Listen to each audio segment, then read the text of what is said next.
Fathers of Reddit. What's your greatest don't tell mom story? Story 1. When I was 15, I borrowed my mom's car to pick up a friend who had gotten drunk and ended up in a bad situation with some boys. On the way home, I lost control on some ice and slid into a tree at the entrance of my neighborhood. My mom is terrifying, but thankfully she goes to sleep early, so when I called home, I was relieved my dad answered. He came and pushed the car home, made my friend and I some sandwiches, gave me a lecture about driving without a license, and put us to bed. The next day, he told my mom that he had wrecked the car on an early morning donut run. After that, I never hesitated to call my dad when I needed help, even when I knew doing so might land me in major trouble. Dude, that is awesome! So many kids can't trust their parents to want to help them, even though some parents don't, sadly, and your dad gave you an A+ example of trust. Story 2.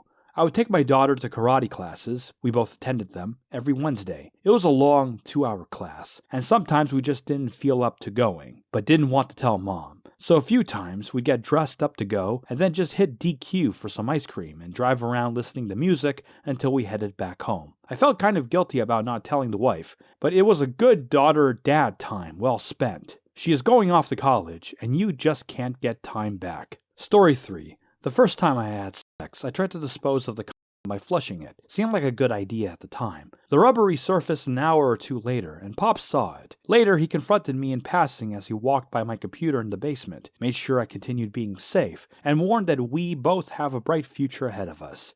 Then, he put my heart at rest. There's no reason your mother needs to know about this. The really stupid thing is, this is exactly how he found out my older brother was having sex a few years earlier, and I knew about that prior, too. Use the garbage, man. Story 4. Daughter here, but it's a tale worth telling. If Dad could use the internet, he would share. Dad had a glorious workshop, 1,000 square feet of power tools and sharp objects. I'm 12. My brother is 9. Mom is out of town. The three of us decide to build a cat condo for our new kitty. Everything is going well, until Dad whips out the nail gun. See, my family's lazy.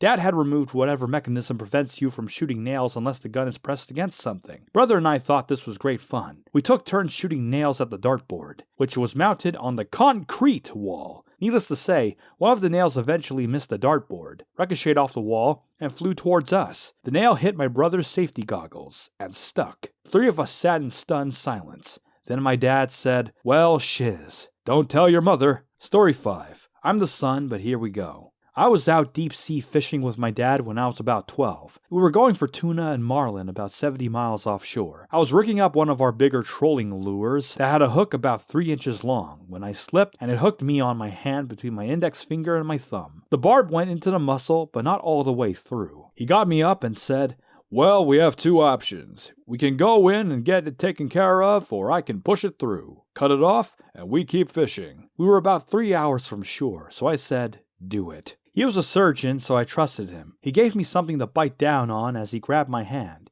He said, "Okay, 1, 2, looked me in the eyes and said calmly, "Don't tell your mother," then did it. It hurt a ton. He cut the barb, pulled it slowly out, and dressed the wound with our first aid kit. We caught a few excellent fish and went in 4 hours later. Best decision ever. Story 6.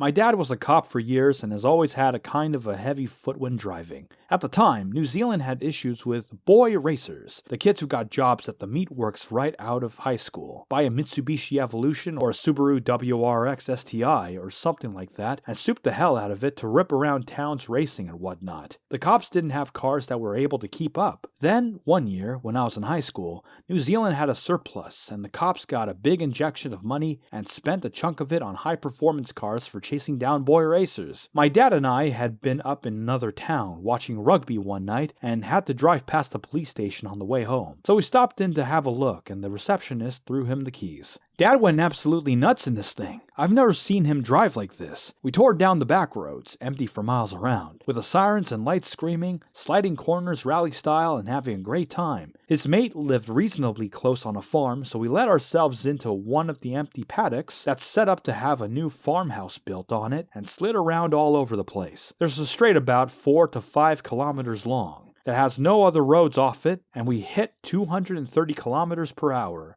150 miles per hour for our American friends, on the way out of the farm. We walked back into the house after getting home, and Mom asked how the rugby was. And Dad accidentally said, "What rugby?" But we got away with it somehow. As far as I know, she still doesn't know. Story 7. This is actually a don't tell your mom story about my mom and niece. My niece just turned 6, and my sister is a quasi-health nut when it comes to my niece. She doesn't want her to eat fast food, but she doesn't necessarily make healthy food at home. Anyway, my mom will naturally get my niece whatever food she wants, and my niece loves McDonald's despite my sister not letting her have it. My niece is the worst at not telling things she should keep quiet about, though. She isn't a tattletale per se, but she doesn't understand the concept of a secret, I guess. Since my mom knows my niece will inevitably spill the beans on where they eat, my mom always refers to McDonald's as salads to my niece. So when my sister asks, "What did you eat?" my niece says, "Salads." This has been going on for a few years now. Wow! Don't eat at McDonald's because it's unhealthy, yet make terrible food at home? How can people justify stuff like that in their heads? Story 8. Not a father yet, but here's the story of one of the few times my dad said, "Don't tell Mom." I was 8 years old with 2 younger brothers, one of which was a baby. He was maybe about 7 months old at the time. My dad and I needed to go to the mailbox at the end of the street, and took my new brother with us. On the way home, I decided to push the stroller. "Dad, let's race!" I accelerated as I spoke, breaking into a run with the stroller in front of me, baby bubbling with glee. My dad is quick, so I caught up in no time. Suddenly, the stroller's front left wheel fell off the curb, and the entire taut vehicle toppled over, little brother rolling out into the pavement. What scared me most was how quickly my dad moved and how silent the baby was. Dad got my brother, corrected the stroller, and placed the baby back in. He was visibly unscathed, even if I still teased him that I dropped him on his head. We walked forward a few paces before my dad turned, pointed a finger in my face, and said, "Don't you ever tell your mom about this." Knowing how my mom could and can be, she's the only one who doesn't know the story. Story 9. I'm not a dad, but when I was 15, me and my father were driving to someplace, I forget where, and passed the French Maid, one of the few strip clubs in my city. While we were passing by, my dad sees me staring at it and, with the biggest grin on his face, pokes me in the side with his elbow. He says something like, "Max, when you turn 18, I'll take you there and we can have a good old time. Just don't tell your mom." I laughed and nodded with approval. Roughly 3 years later, I turn 18 and my dad straight up forgets my birthday. Not too sure if I actually would have gone to the club with my dad, but it sure would have been nice of him to remember. Story 10. When I was 13, my grandma had a heart attack while we were in the middle of nowhere, and my grandma's cell phone was dead. My little sister and I started panicking. We didn't know what to do. I got an idea. I knew the directions to the hospital by heart because my dad was a doctor and I brought him lunch on my bike before. I drove us to the hospital using my go-karting knowledge. I had no idea how to use blinkers or anything, but I knew how to use a gas pedal, a brake pedal, and a steering wheel. I drove us to the hospital. My little sister and I ran in screaming and crying about Grandma, and they got her out of the car and my dad was able to save her. I knew a lot of nurses there and told them what happened, and when my dad was done, they told him. I expected to be in a lot of trouble, but he patted me on the back and said that he was proud of me. We all knew my mom would flip out and ground me forever, so we told her that I called 911 on my grandma's cell phone. My dad is the best. Story 11. I was about 10, and my parents were long ago divorced, but it was nasty and there was a vicious custody battle over me. I was visiting my dad during winter break. It had snowed for the last couple of days, so there was about 8 inches of snow on the ground. The night before it had rained, and then froze over, so it had about a 2-inch crust of ice. My dad decided to take me out in the backyard to set up some targets to shoot. He gave me a .22 and we shot that for a while. Then he stepped up to a 20 gauge. Kicked like a mother rucker, but it was fun to blow the living bejesus out of things. Finally, my dad handed me his 12 gauge. That gun was so heavy and standing up against little old me, I eyed my target, aimed,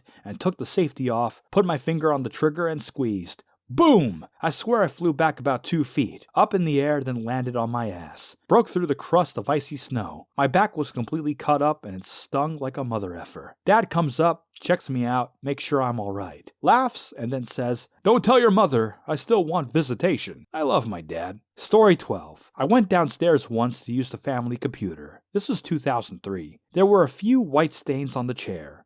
Stains. But back then, I didn't know that. When I turned on the monitor, the browser had opened a site called like 80sadult.com. As that was happening, my mother walked in the room, saw the computer, and screamed at me to get up and I should be ashamed of myself. After I left the chair very confused, she probably noticed gum stains. So I went up to my room and passed my dad on the way up. He grabbed my shoulder and said in a very relaxed manner, "You're gonna have to take the heat for this one, pal. I'm sorry. But if your mother finds out it was me, I'll never hear the end of it." A few years later, I put together what it all meant, and occasionally joke about it with my dad. No hard feelings. Haha. Story 13. I'm the mom, but I found out.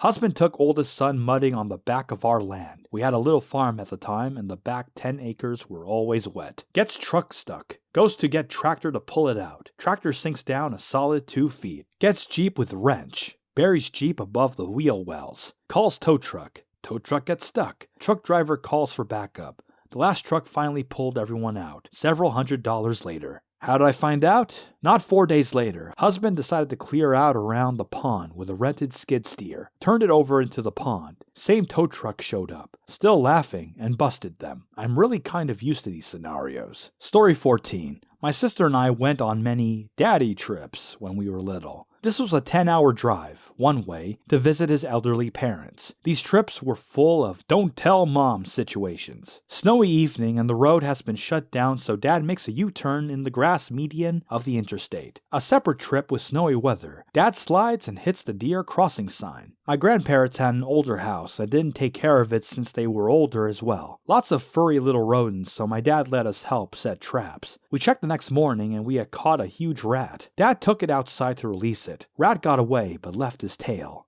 Pretty much every situation involved Dad saying, "Don't tell your mother," and the first thing we said when we talked to her that evening was, "Guess what Dad did?" Story 15. My dad said I could smoke if I like because he was a huge stoner back in high school, and he couldn't reasonably punish me for doing the same things as him as long as it didn't ruin my life. I barely smoke anyway, and he doesn't know. He thinks I don't like it, so it's all good. But I can't tell my mother that he said any of this. He's supposed to be tough on drugs like my mom. Story 16. When I was about 10, we went on vacation in Southern California, and my dad, brother, and I were at the hotel pool. We loved diving to the bottom, but we didn't have any of those sinking toys to fetch. My dad, being a creative thinker, tried everything he could find. Shoes, sunglasses, water bottle cap, everything floated. Then suddenly, he threw his wedding ring. Surprise! It sunk and rolled. It ended up in the deepest of the deepest end, and neither my brother nor I could reach it. My dad, who had only been sunbathing to this point, had to go in for it. He came out with his wedding ring, a sheepish smile, and a very guilty, "Don't tell your mother." Story 17. One time my dad discovered that 9mm casings fit right over a crossbow bolt. His first reaction was, "Don't tell mom." We made 3 exploding arrows. The first time he fired it into a cinder block, it flew straight back at him, and he had to dodge it Matrix style. The second time it exploded into shards of fiberglass death. We had taken cover this time. He also bought a menagerie of bladed weapons recently and regularly uses them to chop random stuff up when mom is out of town. Another thing he did pretty recently was make up glow rounds for a 22 we have. He figured out that the glow stick necklaces fit perfectly into a 22. We used to shoot them around the neighborhood. Story 18. When I was 14, my dad and I were in Alameda for some reason, an island next to Oakland that's mostly a decommissioned Navy base, with barely secured warehouses and runways and such. Well, my dad had just gotten a new truck, so we go to an abandoned runway to see how fast it'll go. The same runway, in fact, that Mythbusters does most of their car myths on. He backs it up to one end and says, "Here, let's switch. You drive it." I never actually driven anything before, but come on, like I'm going to say no. So I get behind the wheel and punch it. As it turns out, fun piece of trivia, Chevy trucks of that era would cut out the engine when you hit 99 miles per hour. So suddenly I, first time driver, think I blew up the engine while going just under 100 miles per hour. So I slam on the brakes. The truck fishtails and we spin around 2 or 3 times before coming to a stop next to a chain link fence. I look over to my dad. He's got his eyes closed. He takes a deep breath and, without opening them, says, "Whatever you do, don't tell your mother." Story 19. Son here. Many years ago, when I was in high school, I went out with friends one night, and we were in my car driving around and smoking non-stop. Next morning, my dad says to me, "Hey, your mom took your car to get groceries, and it would be in your best interest to make sure that you roll your windows down all the way home in the future. I aired it out before she took it, but it is up to you from now on." Thanks, Dad. Story 20. My son and I were driving down back roads in our town when my son said to me, "Daddy, go fast." I thought, well, it's a Sunday. No one is around, and I can handle the vehicle well. So we tore out, going 100 down a straight road. Then I noticed something in my rear view mirror. It was a state trooper. I'm not sure why I did this, but instead of stopping, I laid my foot down. We were hauling balls. My son is in the back seat laughing his ass off, with no idea his dad is about to be taken to jail for reckless driving. I do some evasive maneuvers, I can't spell, and start hauling balls down another road. I thought I had lost the officer, but he turned behind me, foot to the floor again. I'm sweating, and the smile has left my face. That's when my son notices what's going on. He says to me, "Dad, you're supposed to pull over." And right as he says it, the cop was far enough away for me to know he hadn't got my tag. Suddenly, the cop was gaining on me. So I said, "F it," and started to slow down. That's when the cop's tire blew out, and he rolled 3 to 4 times. We drove by to the cop, who was leaned against his car with his radio in his hand. I slowed down and asked if he needed help. He laughed and said no. When we pulled in the driveway, I turned and said, "Don't tell Mom." And that's when he said, "I was thinking the same thing." I'm impressed you got away with that. If I was the cop, I'd be pissed. Half at you, half at the car, and having your ass hauled off would be my stress relief. But then again, I'm an a-hole.